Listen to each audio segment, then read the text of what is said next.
Good morning, everyone. I've calmed down a bit since last night.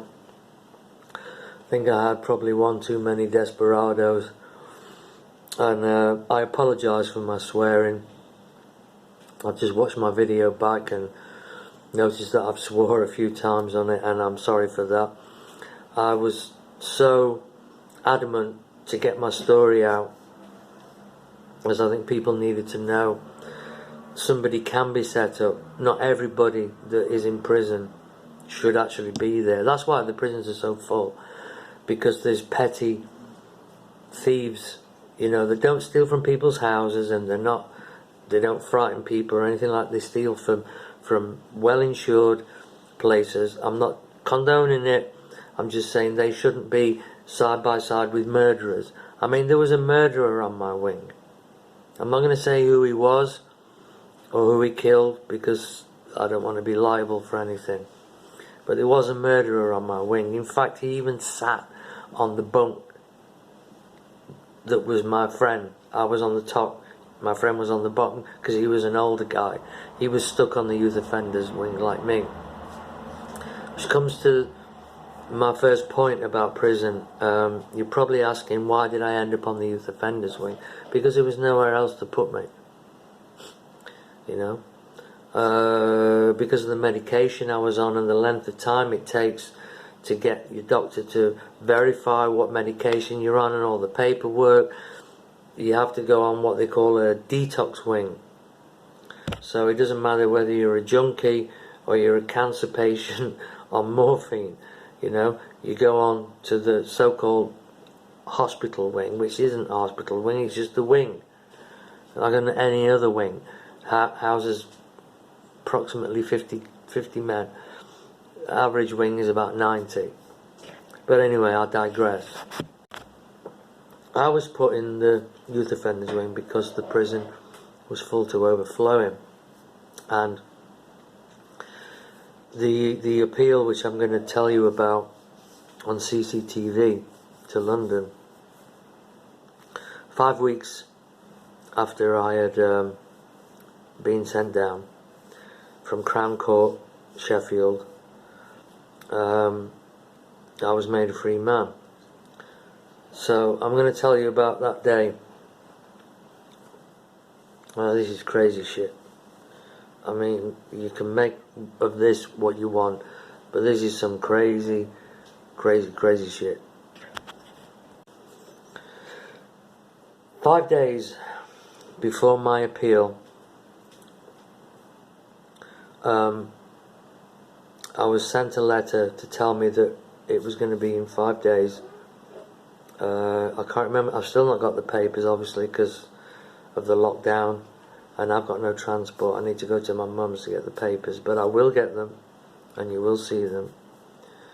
I was on CCTV camera after being in Doncaster prison for 5 weeks. I was on CCTV camera in an upstairs somewhere above another wing, direct to London, and I could see on the big screen. I could see myself sat there in my little V-neck with my only white shirt that they gave me so I could look nice, and I was cleanly shaven, and my hair was all even and everything,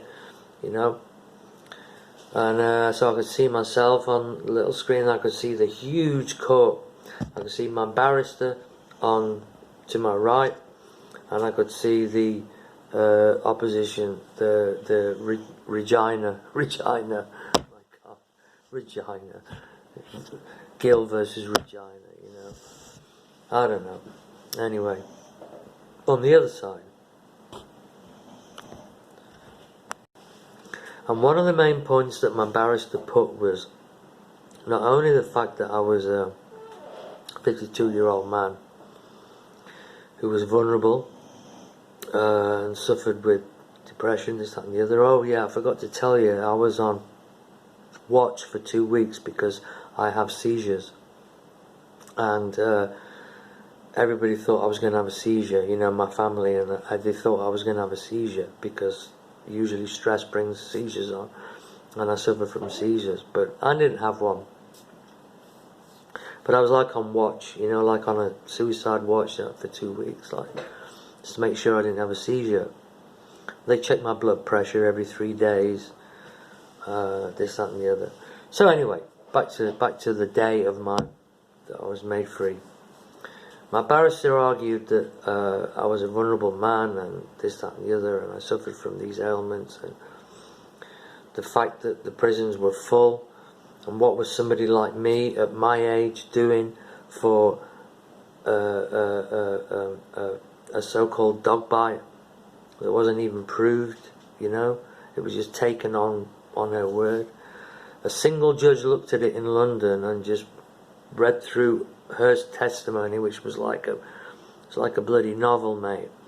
And she got all the neighbours to back her up and everything.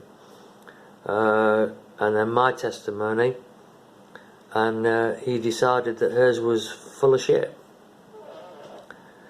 And the proof of the pudding lies in the eating, and the eating is the fact that she went round telling everybody, oh, I've lost my flat, I'm in prison, and Angel's been put down, and I'm in prison for 6 months, probably do a maximum of 3, 8 weeks rest on tag, right? That didn't happen. I ended up back here with Angel.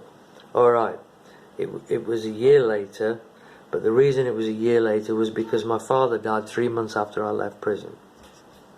He died of a massive heart attack. He'd already got heart disease, okay? So I'm not saying that directly this woman killed him, but indirectly she did, because the pressure she put on me and my family caused my dad to have a massive heart attack, and he died on the 10th of July 3 years ago. 3 months after, sorry, no, it was more than 3 months, it was 4 or 5 months, I think, after I got out of prison. So I'm on CCTV, and the barrister puts my case forward, the prosecution puts their case forward. There's a single judge and 2 each side. They look at pictures of Angel. They go to deliberate, and the guard, the female policewoman, I'll never forget her. Whatever, I can't remember her name, but I'll never forget her. She was almost in tears, because I was crying like. I'll tell you, it took them less than a minute to deliberate. They came straight back out, and my heart's like up here, you know. I'm sat in the CCTV camp, and he says, Mr. Nicholas Gill, first of all, I feel that we owe you an apology. I'm like, what? What? He said, yes, we are very sorry you find yourself in custody. In our opinion, this should never have happened, as your barrister rightly said about the jails being full, the fact that you're a vulnerable person, this, that, and the other. Therefore, we're making you a free man of this moment, okay? And I'm like, oh my God, oh brilliant, like that. And the guard, I was going to say screw, the guard next to me, she said, shh, wait. Now it's your dog, because she knew, you know, it was me and my dog. We were both on appeal.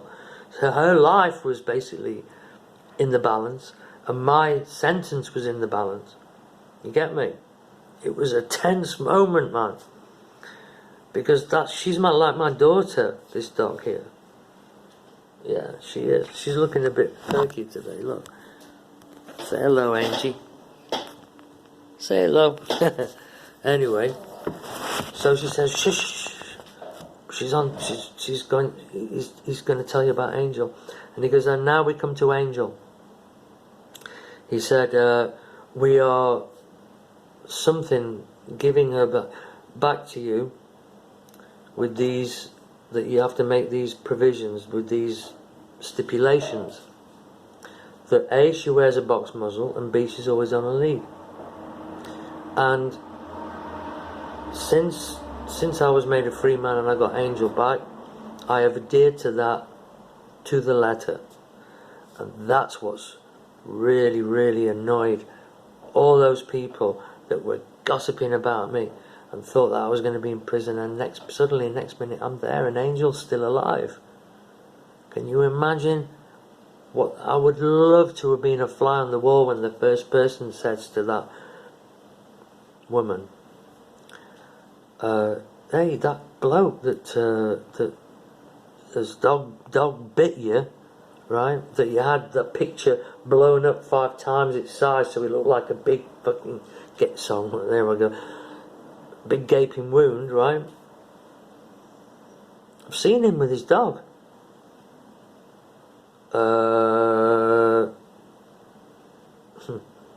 Yeah. That's what I like about justice. It's a dish best served cold. I bided my time and I fought my case and I won. Because I was innocent. And so was she. She was only protecting me. That's all she was doing. Protecting me.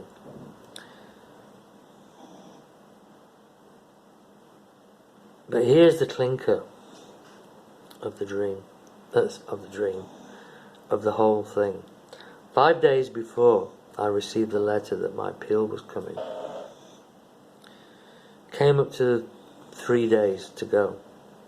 I had a dream. Now, for those of you that know me, you probably know that since I was 7 years old, I've been having what they call lucid dreams.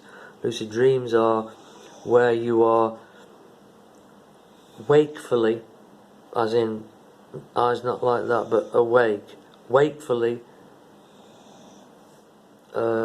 asleep in your dream. So you can actually say in your dream that you know you're dreaming. You're conscious that you're dreaming. You get me? That's what we call a lucid dream. They call it astral travel, out-of-body experiences,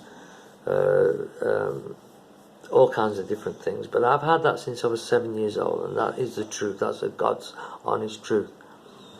So I had this dream, and in this dream, I was stood in the centre of the wing, around the pool tables and the table tennis table, in the centre, and the cells were kind of like in like that shape, you know, like the bottom level, and then there'd be stairs going up each side, and then there'd be another level, yeah. So there was like 90 men in total, and that was like single cell guys and shared cell. There was 90 in total on the wing.